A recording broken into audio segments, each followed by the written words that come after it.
Salam saudara-saudaraku yang dikasihi Tuhan, dimanapun saudara berada, kiranya damai sejahtera Allah melimpah dalam hidup saudara semua.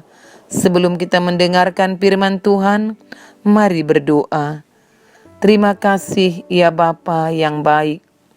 Kami mengucap syukur untuk kasih setiamu dalam hidup kami. Saat ini kami mau mendengarkan firman-Mu.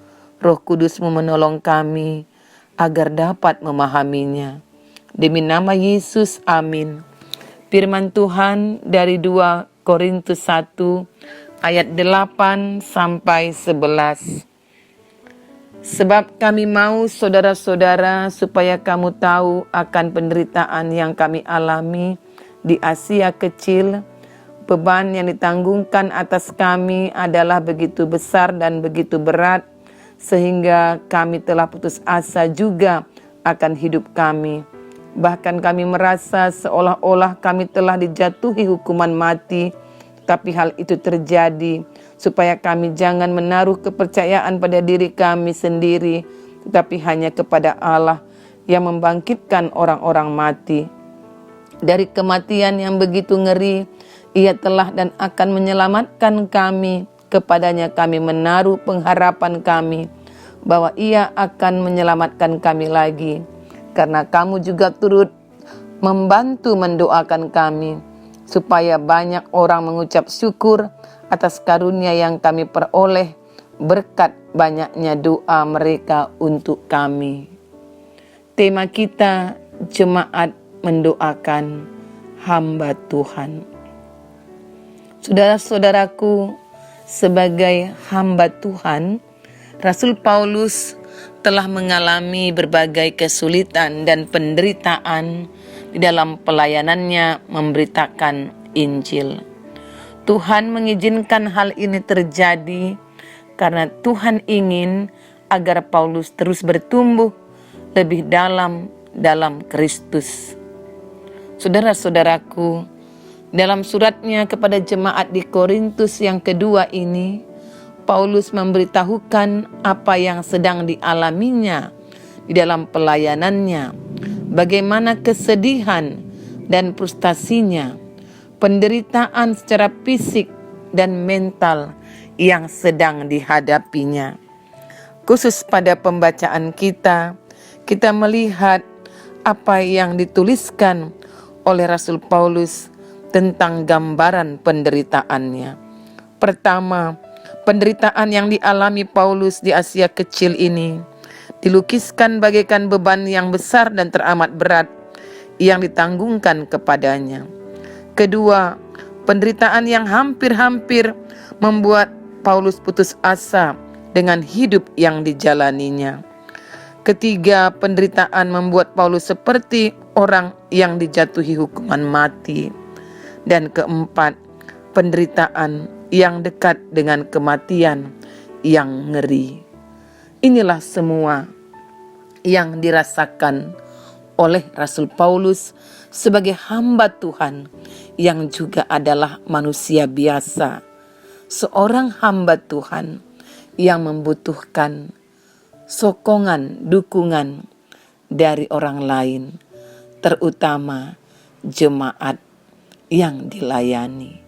Saudara-saudaraku, Paulus bermaksud memberitahukan penderitaannya ini kepada jemaat adalah bukan untuk mencari-cari simpati seperti yang banyak dilakukan oleh beberapa hamba Tuhan yang menjual penderitaannya di ladang pelayanannya untuk mendapatkan simpati, untuk mendapatkan pertolongan, termasuk untuk mendapatkan bantuan-bantuan, termasuk dalam mengumpulkan dana yang diberikan kepada hamba Tuhan itu. Paulus juga bukan pribadi yang cengeng. Ia memberitahukan penderitaannya ini untuk mengharapkan orang lain datang menolong, dan untuk itu dia memperoleh apa yang dia butuhkan. Ini tentu jauh dari apa yang dimaksudkan Rasul Paulus dalam dia memberitahukan penderitaannya yang sedang dialaminya kepada jemaat di Korintus ini. Adapun penderitaan yang dialaminya itu dimaknai oleh Rasul Paulus sebagai bentuk pemeliharaan Tuhan atas diri dan imannya, supaya Rasul Paulus tetap menaruh kepercayaan pada Tuhan, bukan pada dirinya. Sebagai orang yang diperkenankan Tuhan melayani, yang memberitakan pemberitaan Injil dengan segala karunia yang diberikan oleh Tuhan kepadanya, dengan segala prestasi yang didapatkannya, dengan segala kemampuan untuk melakukan mujizat, dengan orang-orang yang selalu ditambahkan percaya kepada Tuhan atas pelayanannya. Ini bukan atas kekuatannya, tapi oleh karena pertolongan Tuhan semata. Inilah yang diakui oleh Paulus. Lewat penderitaan yang dialaminya itu, mengajar dia untuk tidak membanggakan diri, tapi mengandalkan Tuhan. Lewat penderitaan ini juga, penderitaan yang diizinkan dialaminya, ini terjadi untuk Paulus agar terus bergantung kepada Tuhan. Penderitaan juga dapat dipakai oleh Allah untuk meneguhkan iman Paulus kepada Allah. Paulus terus bersandar pada Allah. Dan juga kalau Allah pernah menyelamatkan dia di masa-masa yang lalu dari berbagai ancaman-ancaman yang hampir merenggut nyawanya, tapi Tuhan juga memeliharanya, menolong dia, menyelamatkan dia. Itulah juga yang dipercaya oleh Paulus, sekalipun kemudian dia akan terus mengalami ancaman. Dia yakin dan percaya Tuhan yang sama juga akan menyelamatkan dia. Dan penderitaan ini yang diberitahukannya kepada jemaat adalah juga untuk meneguhkan iman jemaat, bukan hanya meneguhkan iman Paulus. Ini diberitahukannya sambil dia bersyukur atas topangan doa-doa jemaat yang membuat dia kuat, yang membuat dia setia terus melayani sekalipun dalam kesulitan dan penderitaan. Saudara-saudaraku yang dikasihi Tuhan, dari tema kita diingatkan bahwa sebagai jemaat kita bertanggung jawab untuk menopang, mendukung hamba Tuhan lewat doa-doa kita. Tentu di sini sebagai umat Tuhan, baiklah kita juga sudah menghidupi kehidupan doa dan mengimani betapa besarnya kuasa doa. Oleh karena itu, dalam kepedulian kita sebagai umat Tuhan, sebagai jemaat, kita juga akan memperlihatkan kepedulian kita kepada hamba Tuhan yang dimulai dari doa kita yang naik kepada Tuhan untuk setiap hamba-hambanya yang sedang melayani, terlebih yang sedang melayani dalam pergumulan, kesulitan, tantangan, dan ancaman. Disitulah sangat perlu betapa doa-doa kita dibutuhkan oleh hamba-hamba Tuhan. Dan juga sekalipun dalam kesuksesan, dalam keberhasilan, dalam prestasi yang banyak yang dialami oleh hamba Tuhan dalam dia melayani umat Tuhan, doa-doa umat Tuhan juga sangat dibutuhkan agar jangan dia jatuh dalam ketinggian hati dan kesombongan. Dan inilah betapa kita lewat firman ini diingatkan sekali lagi betapa hamba Tuhan butuh doa dari jemaatnya. Kita jangan hanya beranggapan bahwa hanya Tuhan yang memberikan kepada hamba Tuhan tugas untuk berdoa, mendoakan umat Tuhan. Kita juga diberikan tugas oleh Tuhan untuk mendoakan setiap hamba-hamba Tuhan.